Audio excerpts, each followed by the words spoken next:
The sky turns the color of old paper stained with plum wine, that soft hour between day and night, when the sun has just dipped behind the mountain ridges, and the land exhales in silence. Out beyond the last tea house and shrine, rice fields stretch like rippled glass, catching the last traces of gold. A gentle wind flows over the water, bending stalks and stirring the mirrored surface.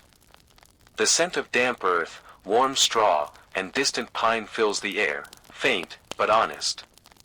It's a scent only found in the places that have been still for centuries. A lone traveler walks a raised path between the paddies, their straw sandals brushing against the dry grass at the edge of the trail. A faded cloak hangs loosely over their shoulders, sleeves swaying with each step. They carry nothing but a wrapped bundle, tied with old string, and a simple wooden flute tucked behind their sash. The sky above deepens into indigo. Tiny stars blink into existence, uncertain at first, then confident. The sound of frogs begins to rise, hidden among the reeds. Somewhere, a heron lifts from the water with a soft splash and glides silently toward the hills. The traveler doesn't speak.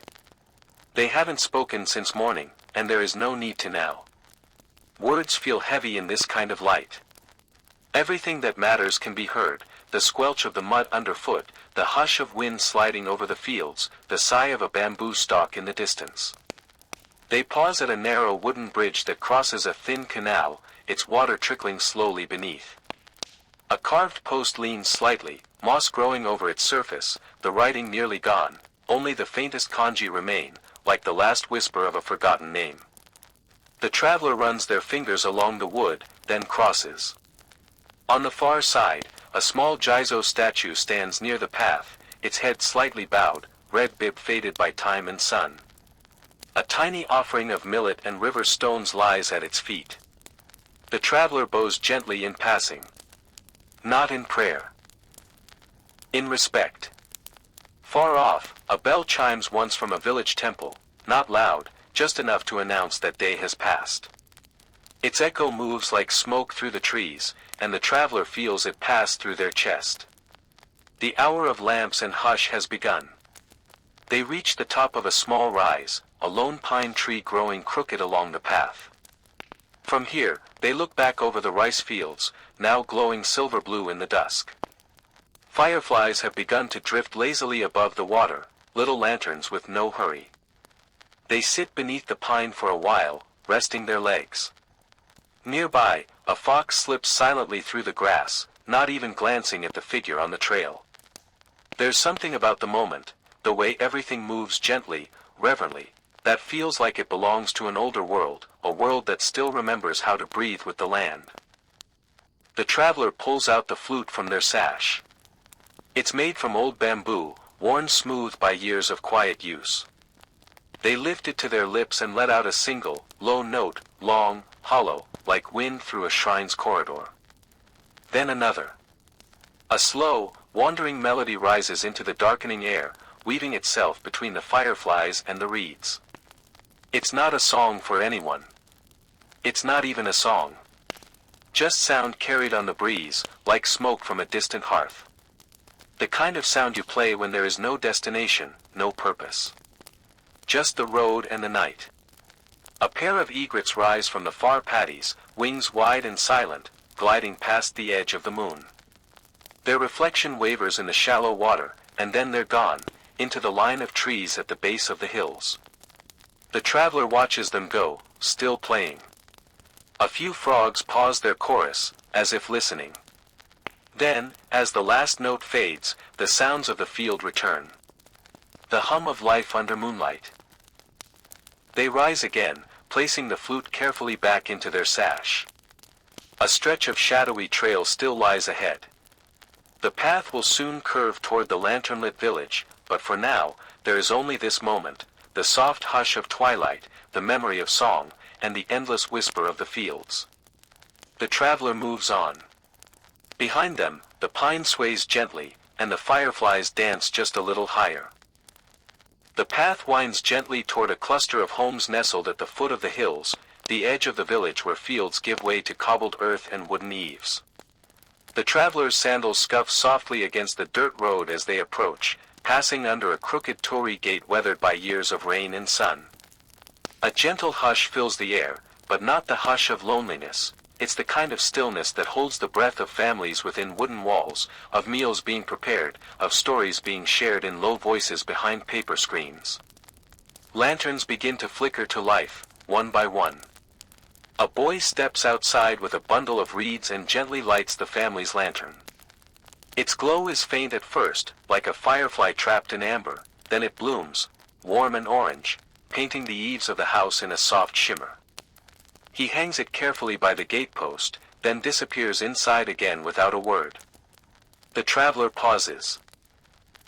The lantern sways slightly in the breeze, casting slow-moving shadows across the ground. In its light, even the dust in the air seems to shimmer, caught in some timeless moment between breath and stillness. From somewhere within the village, the gentle pluck of a shamisen drifts through the night, hesitant at first, then steady, like a memory being recalled note by note. A woman hums along softly. The music floats out from a half-open shoji screen, golden light spilling onto the veranda. The traveler does not intrude. They simply listen, allowing the notes to wash over the quiet path like wind through tall grass. A dog barks once and then settles. Down the alley, an old man with a stooped back finishes sweeping the courtyard. He leans on his broom and glances toward the traveler, not surprised, not curious, only offering a small, tired nod. A greeting without words, the kind that says you've come far and the night is kind. The traveler nods back. Further into the village, children's laughter briefly cuts through the stillness, quick and bright like sparrows taking flight. In a narrow yard lit by 3 swaying lanterns, a group of children plays with spinning tops. Their robes flutter as they jump and chase, faces bright even in the dim light. A mother watches from the doorway, her hands wrapped in a towel, face soft with quiet amusement. The traveler lingers, unseen behind a tree. Not to hide, but to witness.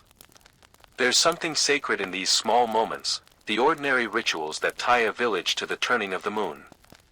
Somewhere nearby, a kettle whistles. A door slides shut. A crow lets out a low call from its perch on a beam. Time moves slowly here, but it moves with intention. Near the village center stands a wooden post office. Its outer wall is covered with hand-tied paper slips, notes from travelers, prayers, messages to ancestors. Some are fresh, others yellowed and curling. The traveler stops to read one. For my brother, who crossed the sea. May your boat be light, and the wind gentle. The traveler touches the corner of the paper with 2 fingers, then moves on. A cat, black with 1 white paw, sits beneath the wooden bench nearby. It watches them silently, eyes half closed. When the traveler passes, the cat follows for a few steps, then stops, uninterested in where the road might lead. At the far end of the village, where the homes thin out again, a shrine stands under a towering cedar. Wind chimes hang from its beams, delicate glass bells with faded ink patterns. As the breeze stirs, they sing their fragile music into the night. The traveler steps forward, placing a single coin in the offering box. It clinks softly, echoing briefly into the stillness. They bow once, hands together, not in request, but in thanks. Behind the shrine, an old woman tends a small incense altar. She lights a stick, waits until it glows, then places it in the sand. Smoke curls upward like a spirit in no rush.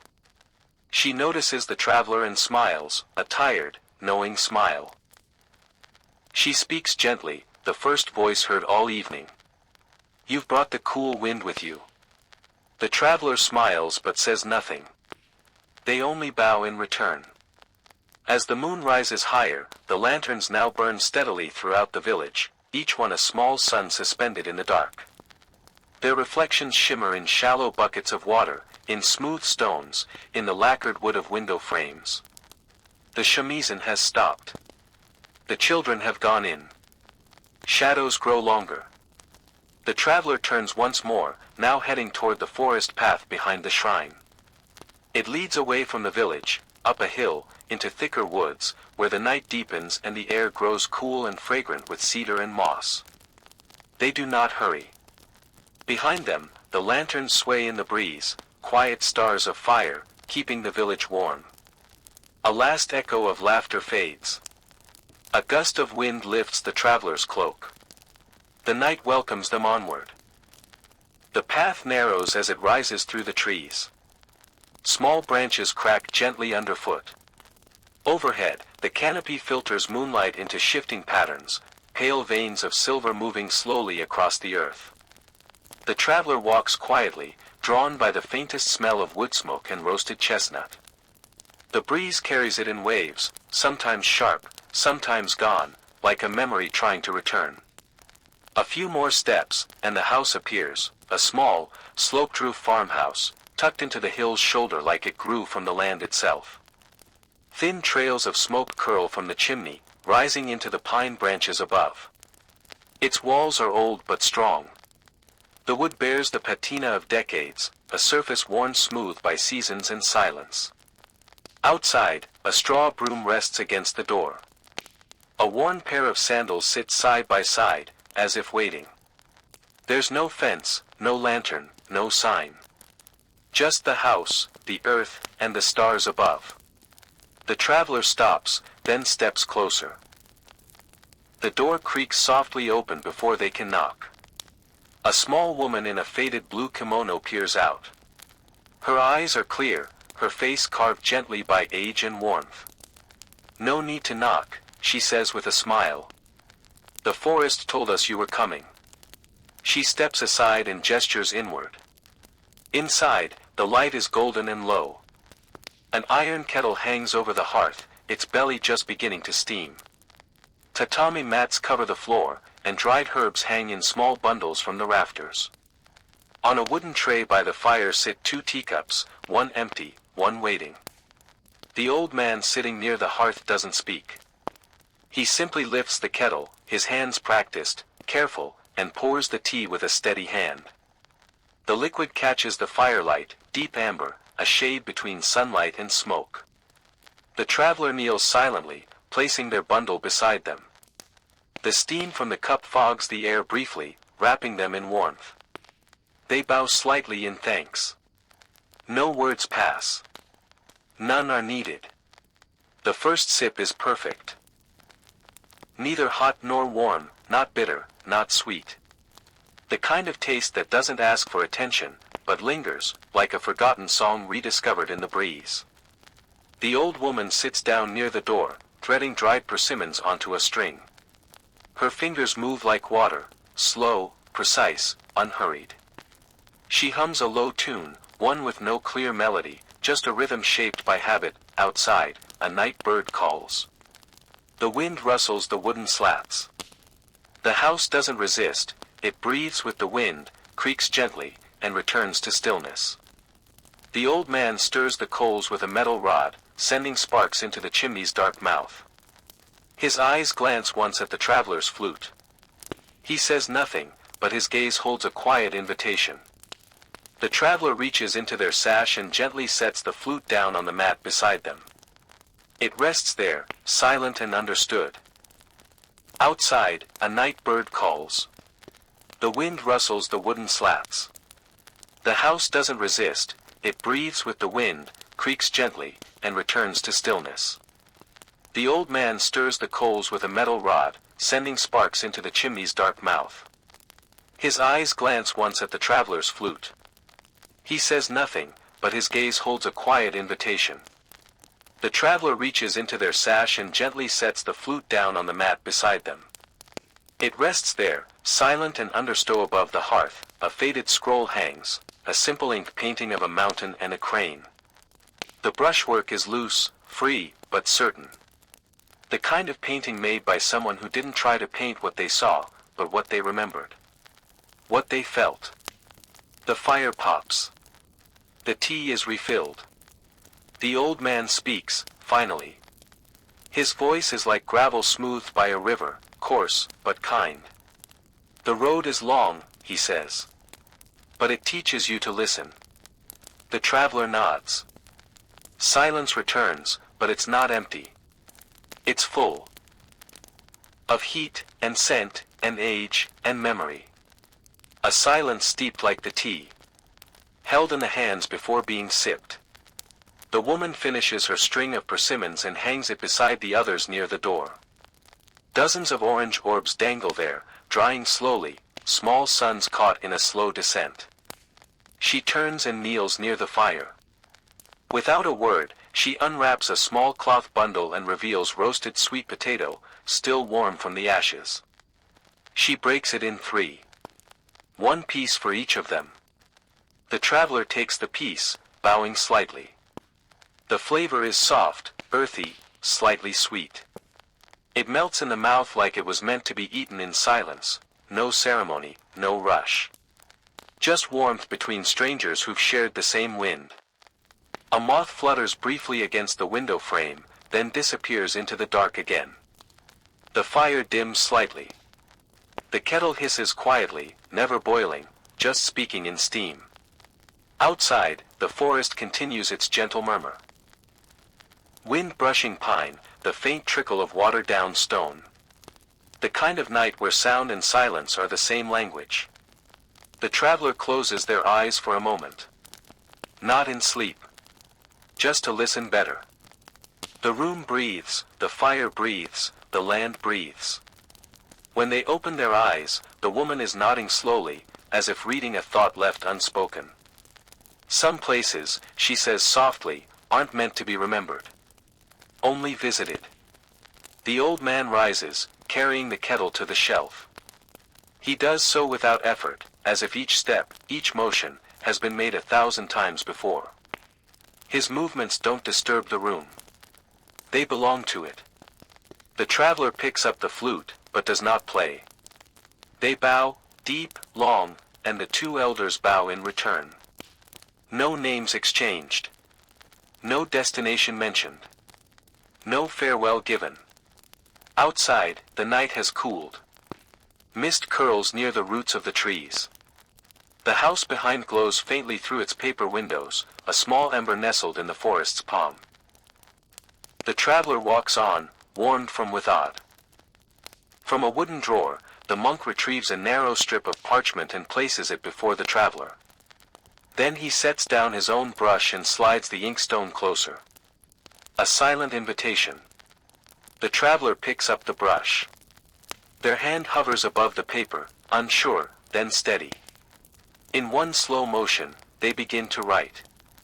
The strokes are simple. Not practiced. But honest. When the last curve is drawn, the traveler lays the brush down beside the inkstone. The monk studies the kanji with a calm nod.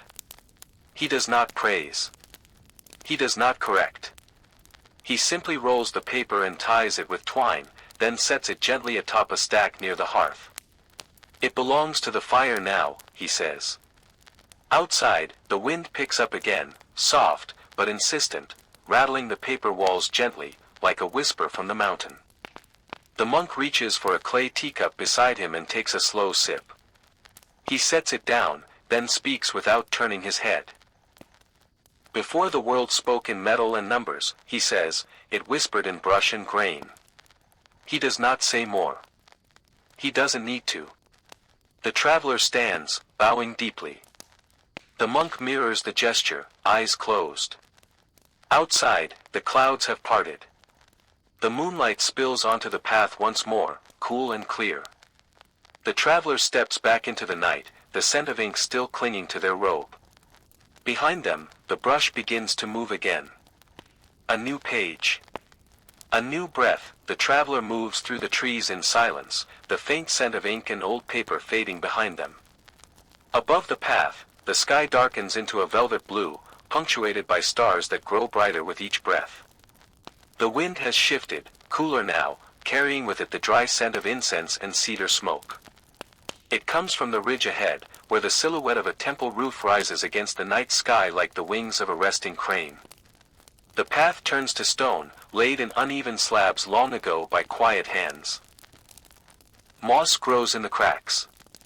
Fallen leaves crunch underfoot, soft as rice paper. With each step, the sound of the world grows quieter, not silent, but reverent. As if even the forest is listening. At the edge of a small clearing, the traveler stops. The temple stands beneath an ancient cedar, its trunk wide and knotted, roots spilling over the stones like the hands of time itself. A tall bronze bell hangs in a wooden frame nearby, its surface green with age. No rope. No hammer. Just the bell, waiting. The temple itself is small, built from thick beams darkened by smoke and time. Its doors are open. A faint golden glow spills out, flickering like candlelight on a river. Inside, a monk kneels before the altar, back straight, head bowed. Incense rises in twin streams from a bronze urn. The smell is thick and grounding, sandalwood, pine, and something older, almost sweet. The traveler removes their sandals and steps inside. Floorboards creak softly beneath them, not with resistance, but welcome. The monk does not look up. They continue their chant, low and steady, each syllable folded into the next like breath into breath. Behind the altar stands a carved wooden statue of Kannon, the Bodhisattva of compassion. Her face is calm, her eyes nearly closed, her hands folded in a gentle mudra. Candlelight plays on her features, making her seem almost alive. The traveler kneels, bowing once, not as a visitor, but as a shadow returning to its source. The chanting ends. The monk sits in silence for a moment longer, then turns slowly to regard the traveler. His robe is simple, the color of rusted iron. His head is shaved clean. His face is neither old nor young, shaped more by stillness than by time. He speaks, but not as an introduction. You have come with the sound of water in your steps, he says. And silence in your eyes. The traveler offers no reply, only a slow nod. The monk reaches beside him and takes up a wooden mallet wrapped in soft cloth. He stands, moving toward the great bell outside. The traveler follows. Together, they stand beneath the bell, the wind whispering between them. The monk turns, looking once toward the eastern hills, then back to the traveler. It is not time that strikes the bell, he says. It is remembering. He raises the mallet. For a moment, the air stills. The trees hold their breath. Even the wind seems to pause. Then, a single strike. Deep. Low. Endless. The sound rises slowly, from the base of the bell and outward, filling the forest like a tide of thunder wrapped in velvet. It carries across the hills, over the rooftops of distant villages, over the sleeping rice fields, past the shrines and streams and shuttered homes. And still, it lingers. Long after the strike has faded, its echo seems to remain in the chest, a vibration beneath the ribs, an ache behind the eyes. The traveler closes their eyes. In that sound is everything, the footsteps of ancestors, the hush of prayers, the weight of grief, the breath of seasons. It is not just a note. It is a doorway. When the bell's voice finally fades into stillness, the monk lowers the mallet. He does not speak again. He does not need to. They stand there a while longer, not as strangers, not as priest and guest, but simply as two silhouettes beneath a sky full of stars. A second monk appears near the entrance with a small lacquered tray. Upon it, 2 cups of barley tea, simple, bitter, grounding. The traveler drinks slowly, the warmth of the bell still echoing through their bones. When they return the cup, the first monk places a folded paper in their hand. A sutra, perhaps. Or a prayer. Or a poem. The writing is elegant and brief. The traveler bows deeply, the paper held close to their chest. As they step back onto the stone path, the bell looms behind them, quiet now, but never truly silent. The forest accepts them once more. Somewhere beyond the trees. The moon rides high now, silver and quiet, bathing the forest in a pale, sacred light. It rests gently on every leaf, every stone, turning the night into a world brushed in ink and pearl. The traveler moves along a sloped path that levels into a clearing, wide, still, and hushed. A garden stretches out before them, enclosed by low walls and sleeping lanterns. Its lines are precise, its silence intentional. Not a space for show, but for breath. A raked gravel courtyard gleams under the moon, swirled in patterns like ripples across time. Stone lanterns sit like sentinels, half covered in moss, their mouths dark and unlit.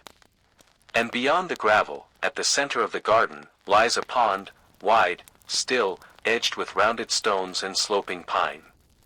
The traveler steps lightly toward it. They do not rush. This is a place where even time must kneel. The pond's surface reflects the sky perfectly, as if a second moon floated there, softer, quieter. The breeze moves across it, barely, and with it, the water shifts like silk. And then, from beneath the mirrored surface, movement. A koi fish, golden white, glides silently from beneath a cluster of lily pads. Another follows, orange as firewood. Then more. They move with unspoken grace, each twist of their bodies creating tiny rings that widen and vanish. The traveler kneels near the edge, resting their hands upon their knees. Their reflection joins the fish in the water, flickering, rippling, almost part of the surface itself. There is no sound but the gentle lapping of water and the rhythmic sigh of pine needles overhead. Even the frogs are silent here, as though the koi have commanded stillness by simply existing. At the edge of the pond sits a stone basin, filled with clear water. A bamboo pipe above it drips steadily, one drop at a time. It lands with a sound like a thought arriving. Plink. Plink. Plink. The traveler watches the fish glide. There is no urgency in their movement. No searching. Just presence. They turn together and apart, disappear into shadows, emerge again without fear. From the garden's far edge, a lantern flickers to life, not lit by hand, but by the wind catching a coal, perhaps left from the temple's fire. Its flame is tiny, yet brave. It casts soft ripples of light onto the pond's surface, and for a moment, the koi seem to glow from within. The traveler opens their satchel and removes the folded slip of paper given to them by the monk. They do not read it. They only unfold it carefully and let it rest on the edge of the pond. A breeze catches it gently, and the paper floats onto the surface, weightless, slow. The koi do not scatter. They glide beneath it, silent sentries beneath a floating wish. Far above, clouds shift again, and the moon breaks free in full, bright, luminous, washing the pond in its clear blessing. The water becomes silver cloth, stitched with moving shapes of gold and crimson. The traveler closes their eyes. In the darkness behind their lids, they see the koi still moving, the pond still breathing, the paper still floating. This is not a place meant to be remembered.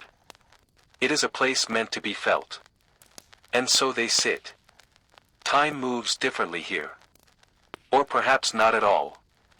After a while, minutes or hours, it cannot be said, the koi begin to slip into deeper water, vanishing one by one beneath the lily pads and into the night's reflection. The paper is no longer visible. Whether it sank, or was carried off by the breeze, the traveler does not know. They rise slowly, bowing once to the pond, once to the garden. From a nearby branch, a cicada begins to sing, softly at first, then joined by another, and then another. Not loud. Not intrusive. Just a gentle reminder that the night is still awake. The traveler walks past the stone basin again, the bamboo pipe still dripping its ancient rhythm. Plink. Plink. Plink. As they step from the garden path back into the woods, the flame in the lantern flickers once more, then fades. Behind them, the pond lies still. The koi are hidden now. But the water remembers. And above it all, the moon watches in silence. The trees thin as the path winds downward, opening slowly into a gentle slope of earth and stone. A low wall emerges, built from stacked river rocks and trimmed with moss. Beyond it, a wooden gate swings softly in the night breeze, its hinges groaning like a memory too long held in silence. The traveler pauses near the gate, standing beneath its simple arch. Just beyond lies a home, quiet, nestled among carefully placed stones and wind-worn trees. A red maple leans over the tiled roof, its leaves catching the moonlight like tiny embers. And there, stepping through the outer gate, is a man. His armor is dull with dust and travel, edges scuffed, plates scratched. His kabuto, the samurai's helmet, hangs from his hand rather than his head. His other hand rests lightly on the hilt of his katana, not in readiness, but out of habit. His face is lined. Not from age, but from weight, the weight of duty, of silence, of long roads traveled with no destination but honor. He steps through the garden with quiet familiarity, his sandals barely stirring the gravel. The lantern by the door flickers to life as if it had been waiting for him. Its flame is small, but unwavering. The traveler watches from the shadow of a plum tree, not hidden, just still. A soft voice drifts from inside the house. "You're early," it says. The man says nothing. He slides open the door and steps inside. A moment passes. Then, the sound of a child's feet running over the floor, light and quick. A small voice calls out, "Father." The samurai drops to one knee, catching the child in his arms. His armor creaks, but his face softens. He presses his forehead to the child's and holds him there, not tightly, not desperately, just, fully present. The child chatters about something, a frog in the garden, a broken toy, a falling star. None of it matters. All of it matters. From the shadows, the traveler watches as the man removes his armor piece by piece. The gauntlets, the chest plate, the greaves. Each one set aside with care, as if undressing a memory. He washes at a basin just outside the door, steam rising from warm water. He pours it slowly over his hands, over the back of his neck. His movements are slow, steady, like someone remembering how to be human again. A woman steps out of the doorway, her sleeves tied back, her hair wrapped simply. She carries a small tray, a bowl of rice, miso soup, and pickled plum. She does not bow. She does not speak. She only sits beside him. They eat together in silence, the child leaning sleepily against his father's shoulder, blinking at the moon through the trees. The samurai's face changes, the hardness melting into something quieter. His eyes, once sharp and watchful, begin to rest. The traveler turns away now, their presence no longer needed. But before they step back into the woods, they glance once more at the house. The soft light inside, the sound of soft laughter, the echo of armor set aside. The path leads away from the warmth of home and into the hush of deep green. The air here is cooler, thinner, touched with the scent of wet earth and distant blossoms. The traveler steps beneath the first stalks of bamboo. They rise tall and endless, shifting in waves that never touch the ground. Each shoot creaks gently as it sways, the sound like old wood breathing, a language too ancient to remember, but too familiar to forget. The grove receives the traveler without ceremony, without question. No gates, no markings. Just the quiet whisper of leaves brushing against each other far above. Moonlight falls through the canopy in long, broken shafts. It slides across the traveler's face as they walk, catching in the folds of their robe. Shadows bend strangely here, soft-edged and long, stretched by the sway of the stalks. Every footstep feels distant, muffled by fallen leaves and narrow roots. And yet the sound of walking is never lost, it becomes part of the rhythm. The rustling of leaves. The soft knock of bamboo on bamboo. The wind breathing between green trunks like a lullaby with no words. Somewhere within the grove, a deer moves. The traveler hears it before they see it, a brief crunch of dry leaves, the flick of something delicate through the underbrush. Then, a pair of eyes in the dark, watching calmly from between the stalks. No fear. Just stillness. A moment shared. Then gone. The wind rises. It passes through the grove not in a rush, but in a wave, a slow bowing of thousands of stalks, bending as one and then returning, like a breath drawn in reverence. The traveler stops. They close their eyes and listen. The grove speaks in that moment. Not in words, but in motion, in the way the leaves clatter gently like prayer beads, in the soft hiss of wind tracing through hollow stems. It is not a song, but a memory. Of rainstorms long past. Of sandals brushing through dew. Of whispered wishes tied to bamboo with red string. The traveler opens their eyes again. The wind settles. Ahead, the path curves to a small clearing. In its center stands a weathered stone, carved with characters now softened by time. Moss grows thick around its base, and a tiny wooden placard leans nearby, tied to a stalk with faded ribbon. The traveler kneels and brushes a layer of fallen leaves from the stone. The kanji reads. Listen not with ears, but with stillness. A lesson written in stone, waiting for those who pass without asking. The traveler bows, their hands placed flat against the ground, forehead lowered. A gesture not of devotion, but of belonging. Nearby, a fox appears, red and small, with alert eyes and a tail like a paintbrush dipped in moonlight. It does not startle. It does not run. It watches. The traveler stands again and walks on. The fox follows. They move together now, not as companions, but as two pieces of the same silence. The wind parts for them, the path unfolding like a scroll, slowly, line by line. The traveler reaches the edge of the hill, where the land softens into a narrow road carved between rows of cedar. In the distance, a faint glow flickers, orange, warm, rhythmic, as though the stars themselves had wandered down from the sky to rest in the valley. The path leads to a workshop. It is old, built of wood faded by wind and sun. The front is open to the air, and inside, shelves are stacked with circles of rice paper, lengths of bamboo, pots of dye, and trays of charcoal ink. A man sits on a low stool. His back is slightly bent, his fingers worn but precise. In the soft amber glow of a single lantern, he works. He does not look up as the traveler approaches. He does not need to.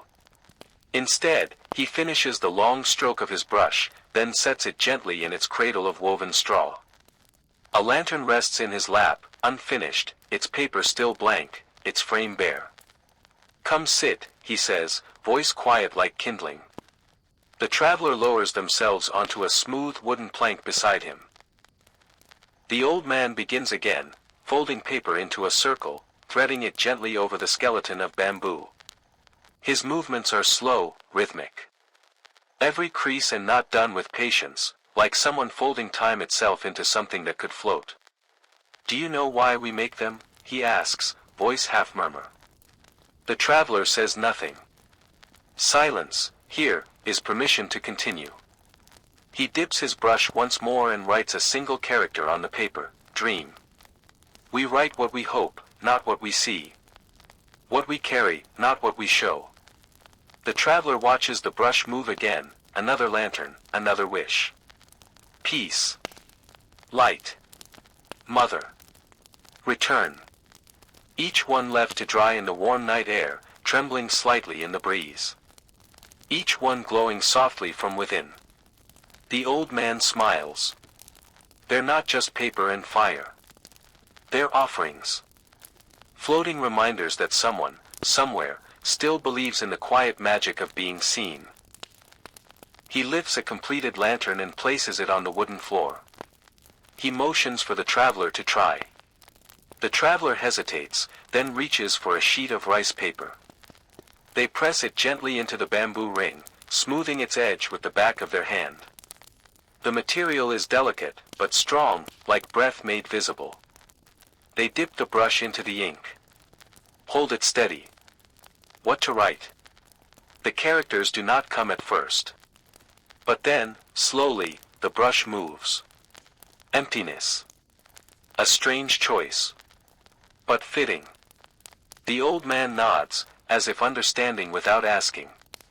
Sometimes, we light the lantern not to remember something, but to make room for something new. Outside the workshop, a low hill curves down to a stream.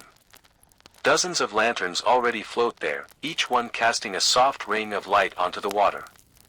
They drift slowly, carried by the current, bobbing gently like dreams half remembered in sleep. The old man stands. He walks to a small wooden cart beside the door, where 2 lanterns wait. One for him, one for the traveler. The road winds upward now, narrow and quiet, with each step softer than the last. The trees grow taller again, older, their trunks wide like ancient watchers, bark furrowed deep with time. The sound of the world grows distant, as though each footstep folds further inward. Then, faint at first, a low hum floats through the night. A bell. Long and low. Heavy with meaning. It rolls down the mountain like mist, not harsh, not abrupt. A sound that feels older than language. Older than memory. The traveler climbs toward it. Stone steps appear, carved into the slope, worn smooth at the edges. A wooden torii stands at their base, its crossbeam wrapped with a shimanawa, a sacred rope braided with white paper streamers. It marks the passage from one world to another. The traveler bows once, then passes through. The bell sounds again. Deeper now. Closer. As the traveler ascends, small offerings line the stone railing. Folded paper cranes, smooth pebbles stacked like towers, coins left to gleam in moonlight. No guards, no priests. Just stillness, held between breaths. At the top, a wide platform opens beneath the sky. A temple stands there, quiet, unlit, timeless.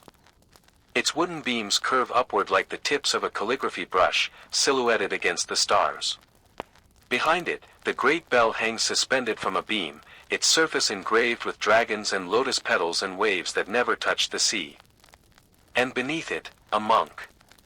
He wears simple robes, gray, dusted with ash. His head is shaved, his hands folded neatly before him. He does not speak as the traveler arrives. Instead, he nods once, eyes gentle. The traveler bows in return. A large wooden beam, suspended by ropes, rests beside the bell. The monk takes it in both hands and pulls it back with slow, deliberate strength. Then, lets it swing. Gong.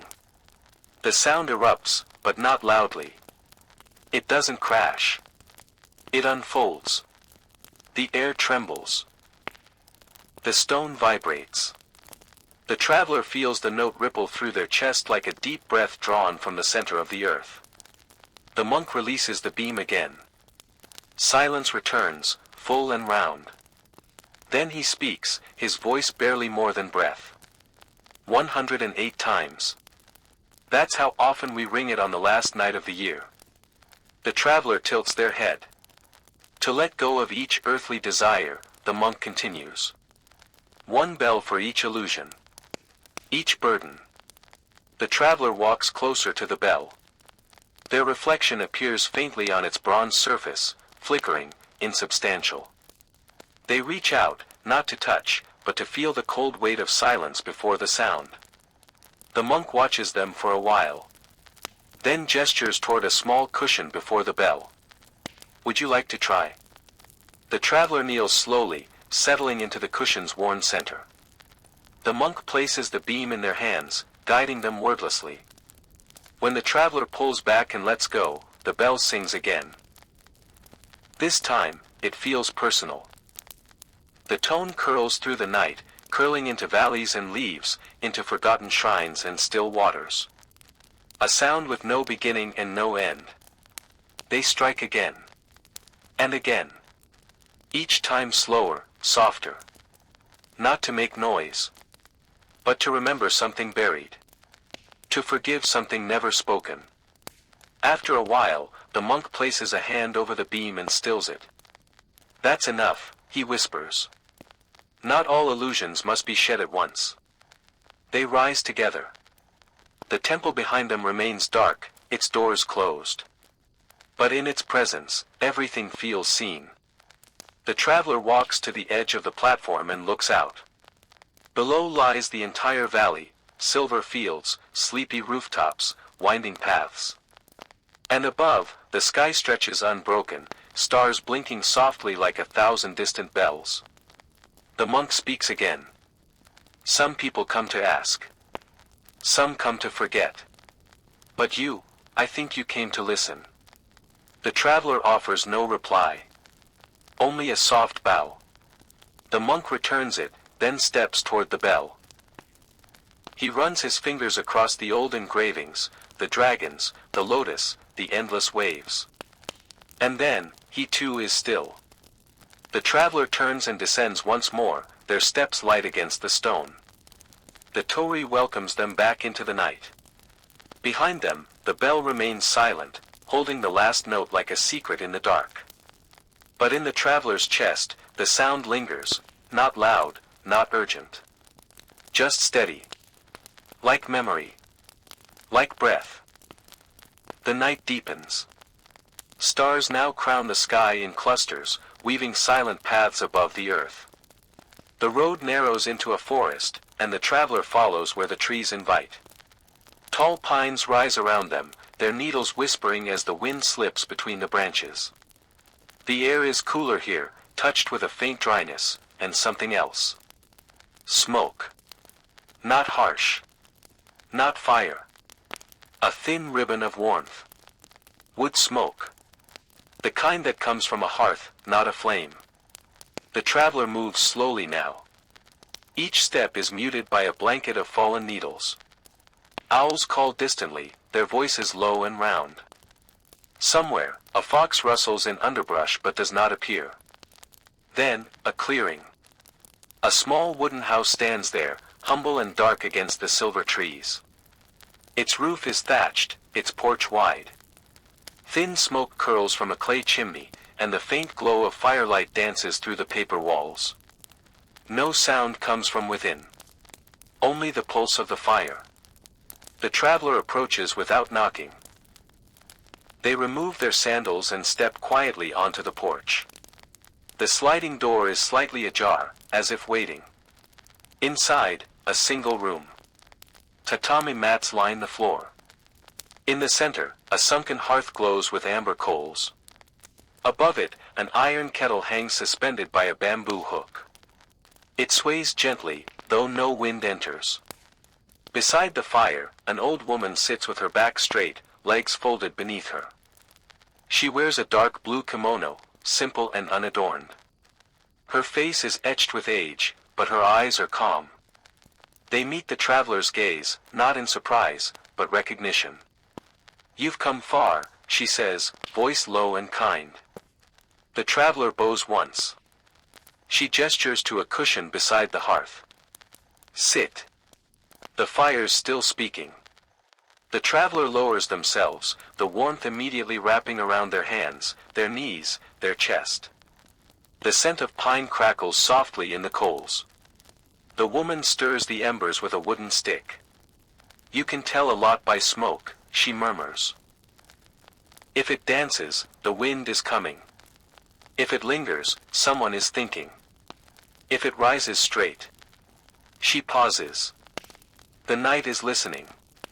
The kettle begins to hum, a soft, round whistle like a breath drawn in but not yet released. She lifts it carefully and pours 2 small cups of tea.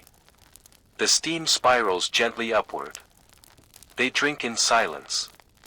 The tea is earthy, faintly sweet, leaves gathered from deep in the forest, perhaps. A flavor without urgency. Something meant to be remembered. The woman gazes into the fire. "My husband built this hearth," she says quietly. "With his own hands. Said the fire would keep me company when he couldn't." The traveler does not ask where he went. Some absences are meant to be felt, not spoken. "I kept it going all these years," she continues. "Even when I was alone. Even when there was no one to sit beside it. I fed it twigs. Bark. Bits of pine." She smiles, but it's a soft, tired smile. The kind that lives more in the eyes than the lips. I didn't want the smoke to forget the stories. The traveler leans forward slightly, offering their full attention. Not interrupting. Just being. Outside, the wind stirs the trees again. The house does not move, but it listens. The woman reaches beside her and opens a small wooden box.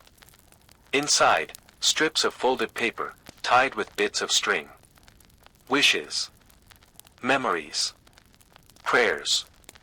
She selects one and tosses it gently into the fire. The paper curls, ignites, becomes smoke. For him, she says simply. Then another. For the baby who only stayed a few breaths. Another. For the letter I never sent. The traveler watches the smoke rise. It swirls gently toward the ceiling, drifting through a small opening above the hearth, disappearing into the sky. The woman nods once, and hands the box to the traveler. They hesitate. Then, from a pocket in their robe, they draw a small piece of paper, blank. Slowly, they write. Just one character. Forgiveness. Folded, tied. Placed into the fire. The coals accept it without sound. Together, they sit in the quiet, watching flame become ash, ash become smoke, smoke become memory. The woman closes her eyes. Her breathing slows. The fire dims. You may rest here tonight, she says softly. There's room in silence for more than one heart. The traveler bows deeply. And for the first time in many nights, they sleep not in the open, not beneath trees, but near a hearth, warm, still, and full of unspoken stories. Outside, the wind continues its gentle path through the pine. But within the house, the fire sleeps, not extinguished, only resting, and its smoke curls slowly into the night, carrying all that was said and unsaid, into the endless hush of stars. The first light of dawn still hides behind the mountains, but the traveler rises early, warmed from the hearth and steeped in silence. They bow once more to the old woman, still sleeping peacefully by the fire, then step gently out into the forest path. The scent of pine has faded now, replaced by morning dew and the hush that follows dreams. The trail narrows again, winding between great boulders softened with moss. Trees become more sparse, and then, suddenly, open sky. They emerge onto a hillside ledge where the world seems to pause. Ahead, a monastery. Built from stone and weathered wood, it clings to the edge of the slope like a secret. Its roofs slope gently toward the earth, and no banners or lanterns flutter from its beams. But at its center lies a vast open courtyard, not of grass or trees, but raked stones, silver and still.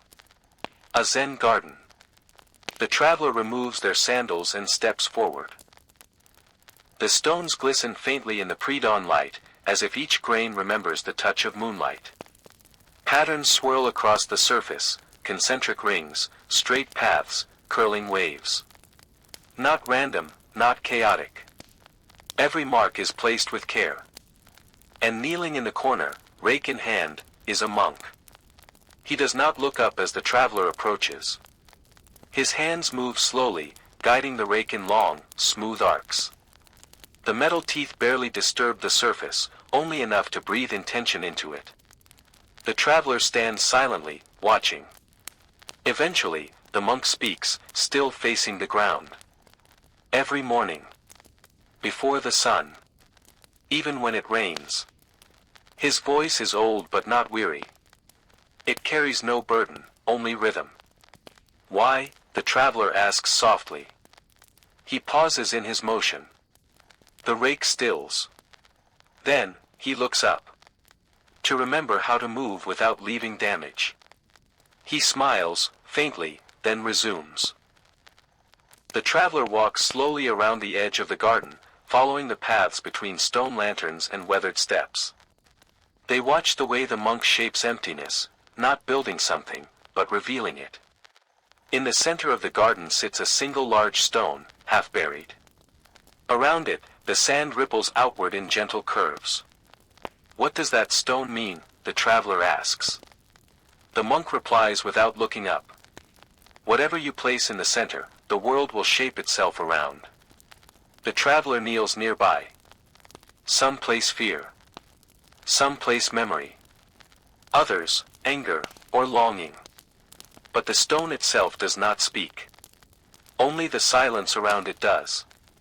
The wind picks up, and a single blossom, early plum, perhaps, falls gently into the sand. The monk lets it be. The traveler watches it settle, light as breath. The monk finally rests the rake and sits back on his heels. The garden teaches what cannot be said. How to pause. How to forgive. How to not chase every leaf in the wind. He motions toward the rake. Would you? The traveler accepts it with both hands and steps carefully into the sand. Their feet leave no trail, the sand firm beneath, yielding only enough to receive thought. They begin to rake. The teeth are light. Each motion must be intentional. Lines form. Then break. Curves become spirals. Then drift away. The monk watches, not judging, only present. At one point, the traveler's hand falters. A corner of the pattern skews awkwardly. They pause, unsure. The monk says, "Don't fix it." The traveler looks over, puzzled. He smiles. Let the flaw breathe. Even mountains lean. So they continue. The rake carves paths through stillness. Time forgets its rhythm. The wind forgets to rush.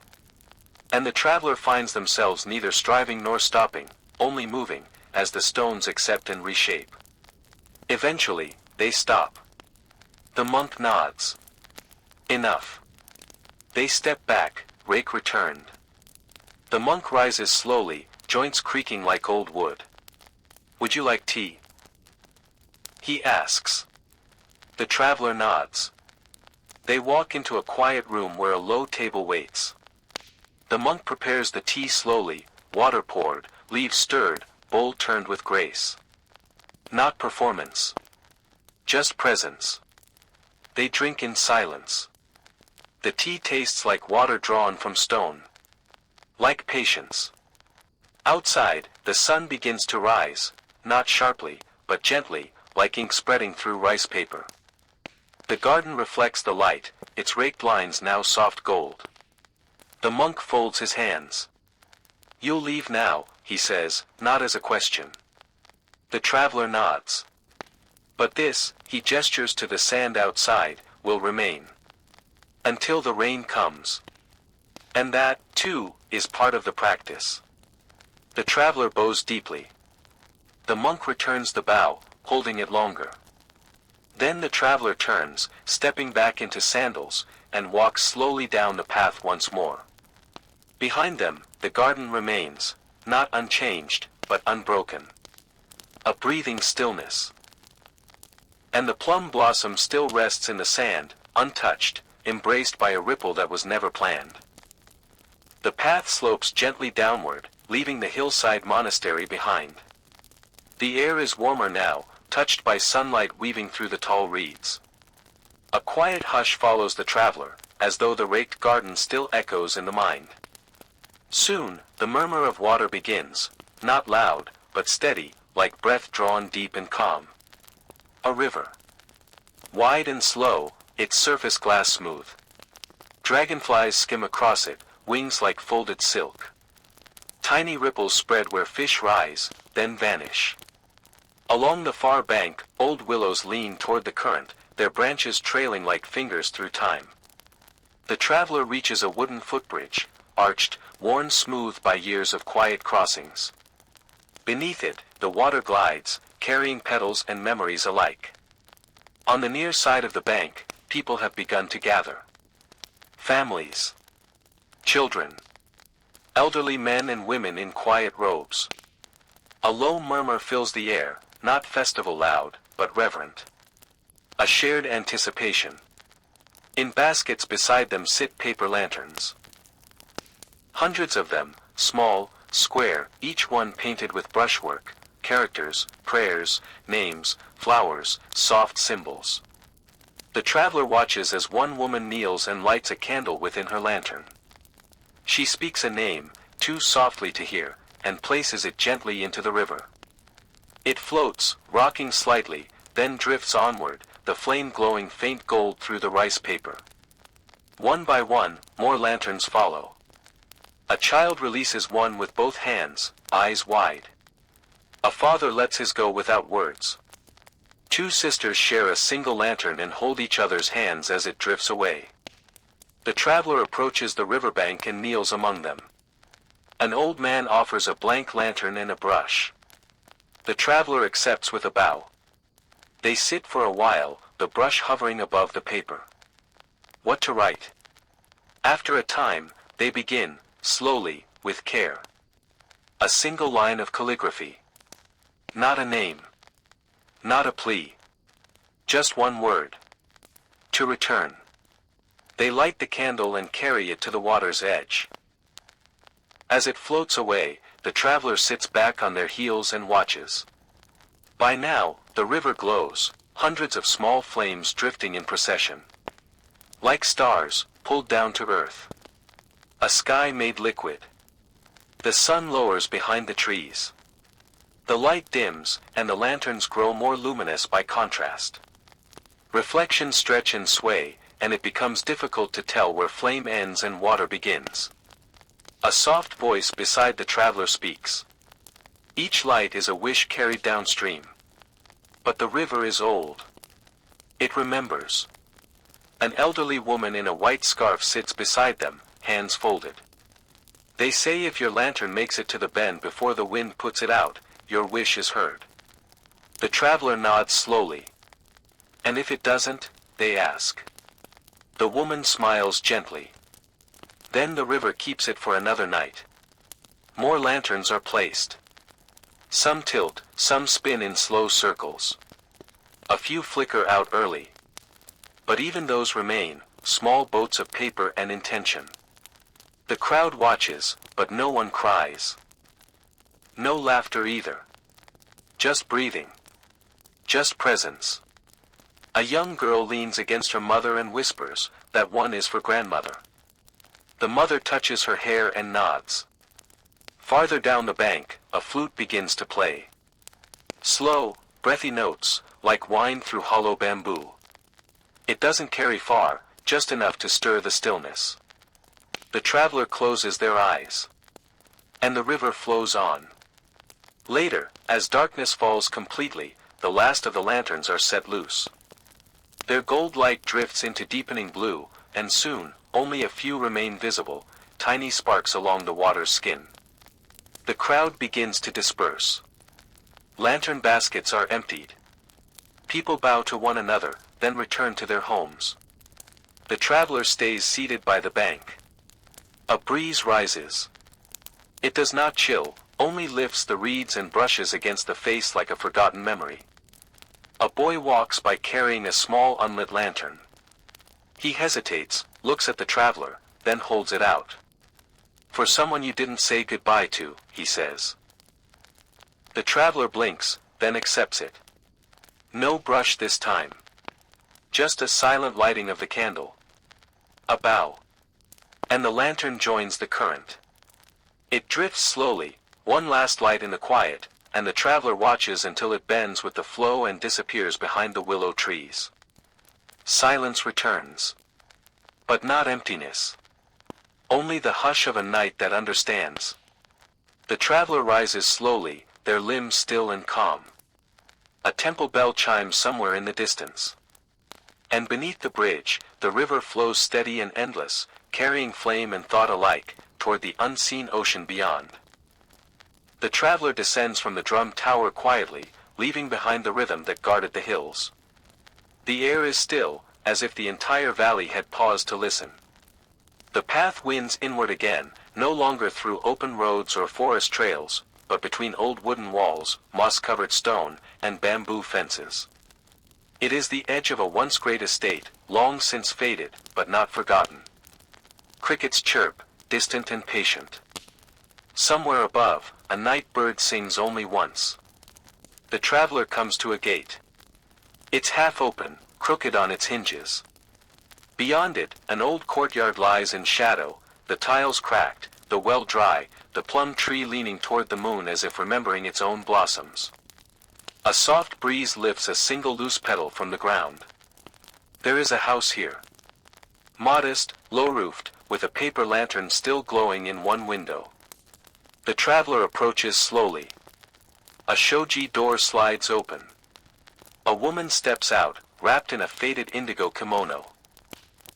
Her hair is long, gray at the edges, tied simply. She bows. Deeply. I saw you on the road from the tower, she says softly. Will you rest here, if only for a while? The traveler bows in return and accepts. Inside, the house is dim, but warm. Tatami mats line the floor, worn smooth. A small kettle simmers near the hearth. Incense lingers faintly in the air, sandalwood and cherry bark. The woman gestures to a cushion. She moves slowly, as if the world is too delicate to rush through. She pours tea, the scent of roasted barley and pine needles. The traveler takes the cup in both hands, bows again. There is no need for words. For a while, they sip in silence, listening to the creak of beams and the distant trickle of water. Eventually, the woman rises and walks to a wall at the back of the room, bare, except for a single ink painting. A crane, mid-flight, with its wings unfurled toward the moon. She slides the panel open. Behind it, not another room. A garden. Hidden. Still. Alive. The traveler rises and steps outside. The air here is different, not just cooler, but sacred somehow. Shielded. Forgotten by time. Stone lanterns line the edges, unlit. A koi pond glistens in the moonlight. Stepping stones curve around ferns and moss and low-shaped trees. A bamboo spout tips gently every few moments, the clack of it against stone like a distant wooden bell. The woman watches from the threshold. My husband built this, she says. He said even in ruin, beauty could be tended. That silence was not emptiness, but breath. The traveler kneels near the pond. A single lotus floats, fully opened. Not a bloom of spring, but a survivor. Its petals are pale, like parchment, touched at the edges by silver light. The traveler watches as a koi swims below, red and gold, slow and deliberate. I keep it as it was, the woman says softly, stepping onto the stones. Not for others. Not for memory. But because the garden listens. She points to a small sculpture half covered in ivy, a Jizo statue. Worn, smiling faintly. It hears what we do not say. It grows where we do not walk. It forgives what we forget. The traveler looks around. The trees here are small, not for grandeur but for closeness. Each rock, each plant, each line of raked gravel, placed with purpose. Not symmetry, but balance. A lantern at the far edge bears an inscription. Here, all things wait kindly. The traveler lingers.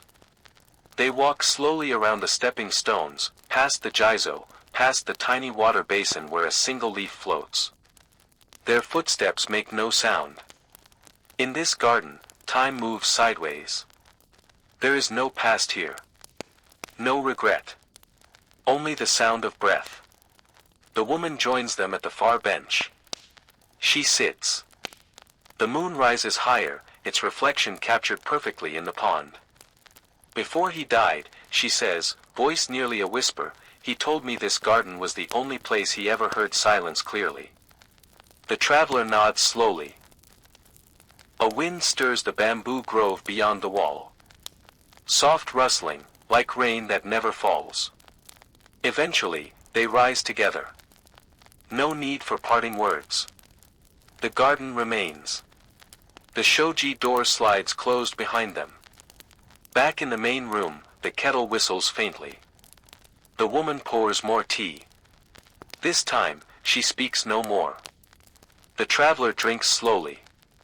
A single candle flickers. Shadows stretch softly across the room, then fade back. Then, at last, the traveler bows deeply, in gratitude, in respect, in stillness. And steps once more into the night. The night deepens, but does not darken. The moon now hangs high, round, unbroken, casting its glow across the landscape like a soft veil.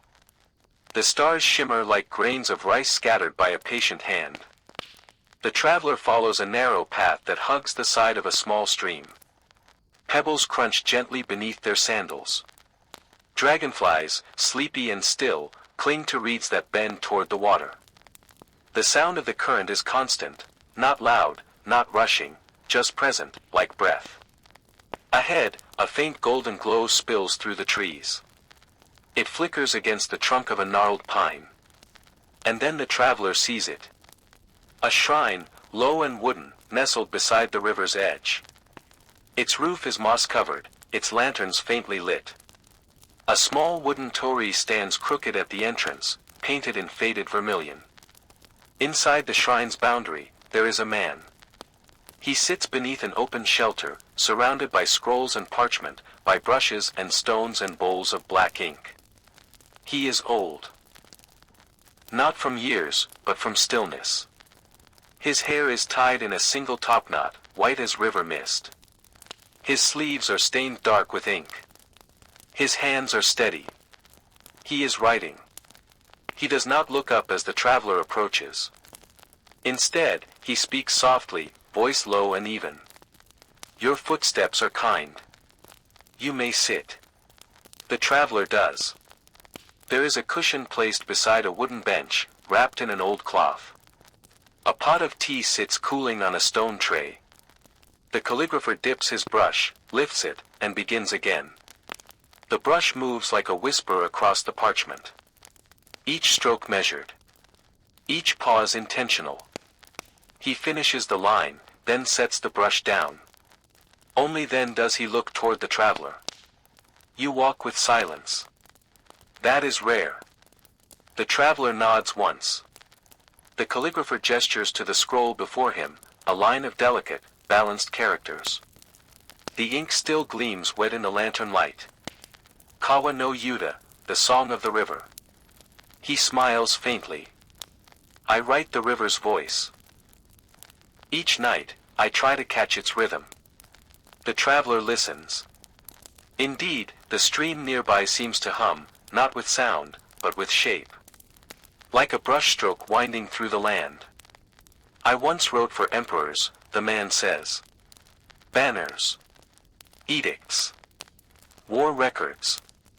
He pours tea for them both. But none of it spoke. Only the river does. They drink. The tea is smoky, dark, grounding. A little bitter, like soil warmed by fire. The traveler sets the cup down. The calligrapher leans forward, dips the brush again, and begins a new scroll. He does not look at it, his eyes stay on the stream as his hand moves.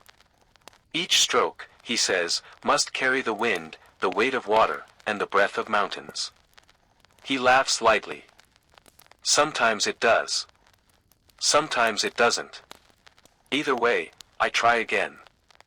The traveler watches as the ink spreads, slightly feathering at the edges. No corrections. No hesitation. Just one line after another.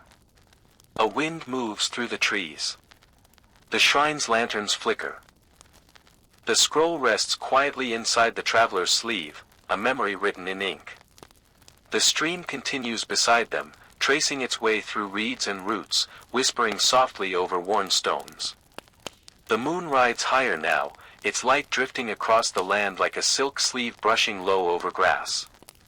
A distant hoot, an owl, calm and watchful, marks the hour. Not late, but deep.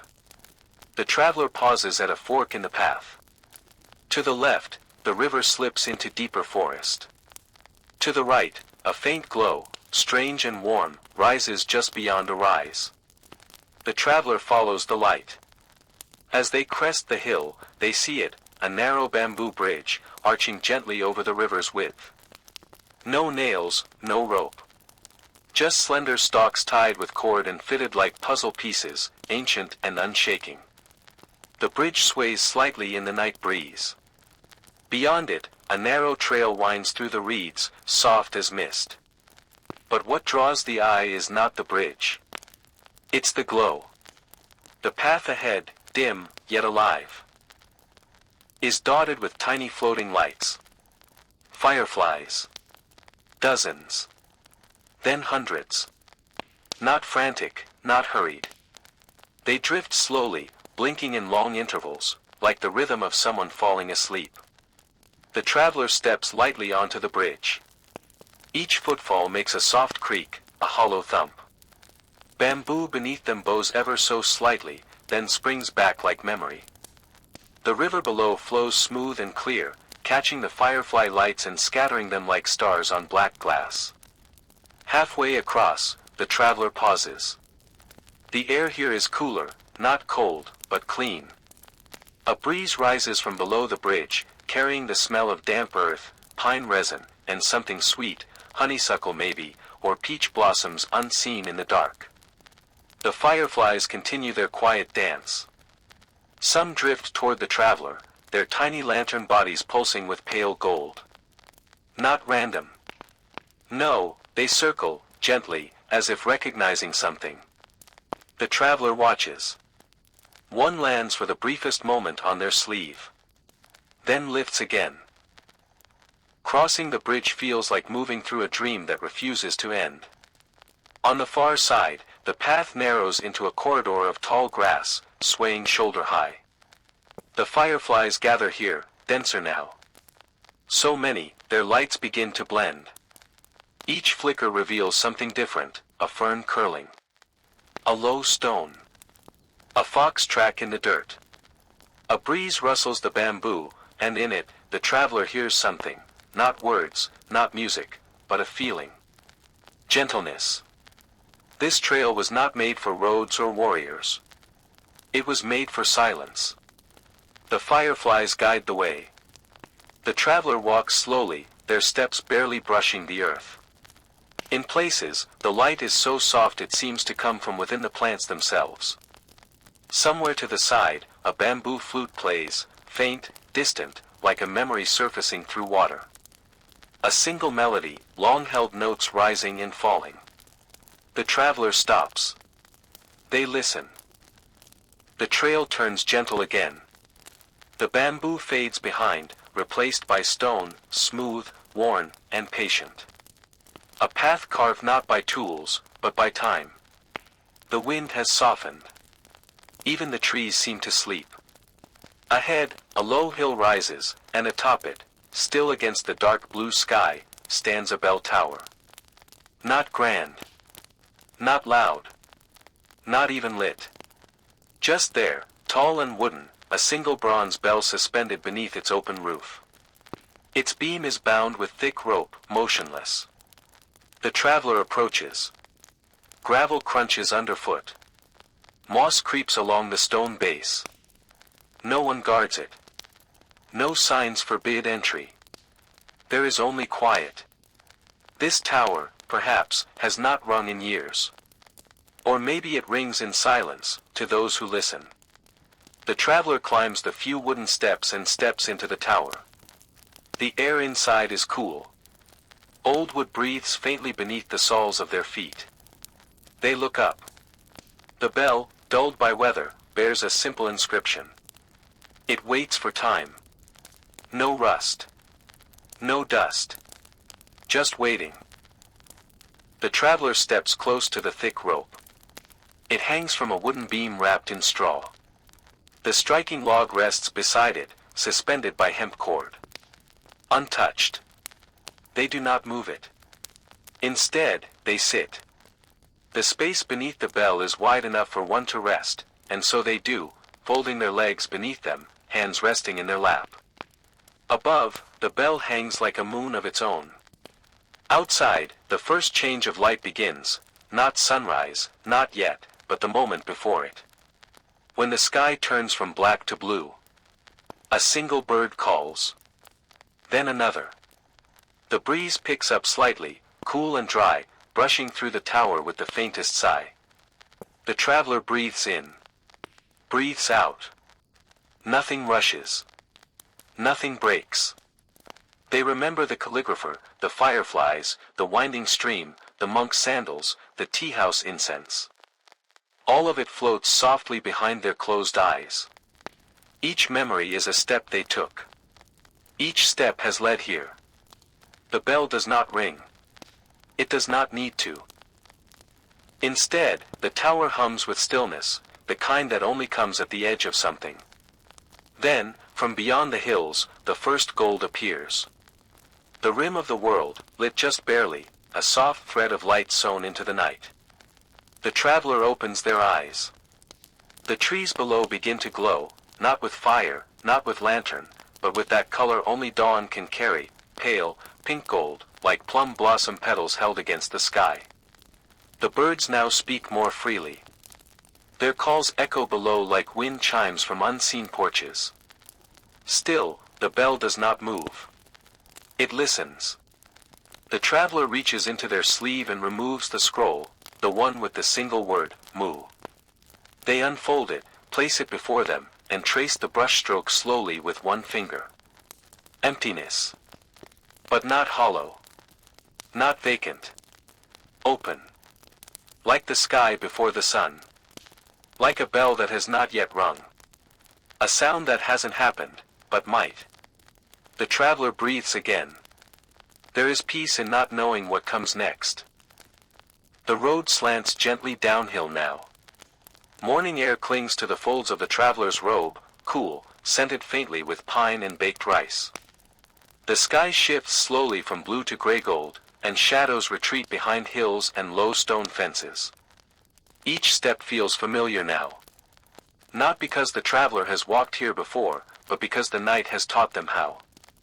Their body knows when to pause at a crooked tree, when to bow gently beneath an arching branch, when to listen for water beneath stone. Every footstep has become part of something larger, a rhythm of breath, of motion, of noticing. Up ahead, a familiar sound. Wooden wheels turning. A creaking cart. Chickens ruffling in straw. The traveler rounds the bend and sees it, an old farmer tugging a handcart filled with bundles of leeks and dried fish. His back is stooped, his hat wide and woven. He looks up as the traveler passes. No words are exchanged. Just a shared nod. A quiet bow of acknowledgement between two people moving through the same morning. The village lies just ahead. The path becomes a paved road, cracked and moss-covered, yet strong. Stone lanterns line the way, unlit now, their candles burned down to ash. Their soot tells of prayers offered and wishes whispered, long before dawn. Then comes the gate. Simple. Wooden. Weathered. Two upright posts, joined by a horizontal beam carved faintly with kanji. The road that returns. There are no guards. No doors. No one waiting. Just the gate, open, like a breath held long ago, finally let go. The traveler stands beneath it. They don't step through yet. Instead, they turn. Behind them, the sky brightens, turning the hills into soft silhouettes. The night, long, silent, wandering, seems now like a dream already drifting away. But the lessons remain. The scent of the incense. The hush of the bamboo grove. The flutter of a firefly's wings. The calligraphy of a single word, mu. All of it still rests within the folds of their robe, the lines of their face, the rhythm of their step. A breeze picks up. It moves through the open gate, lifting the edge of the traveler's sleeve, carrying with it the scent of baked miso and drying herbs. Somewhere, a wooden wind chime taps gently in the morning light. The traveler steps through. Inside the village, the streets are still mostly quiet. A few shutters creak open. A pot clinks against a stove. A child's laugh echoes briefly, half asleep, half awake. And here, too, nothing has changed. But everything feels different. A woman kneels at a well, drawing up water.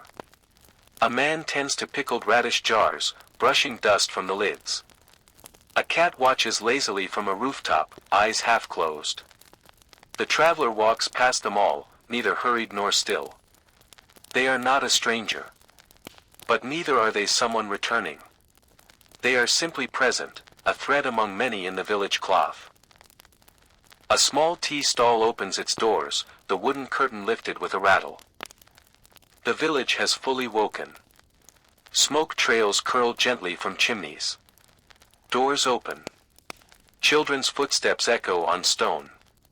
Someone sweeps the path with a straw broom, tracing circles in the dust without trying to.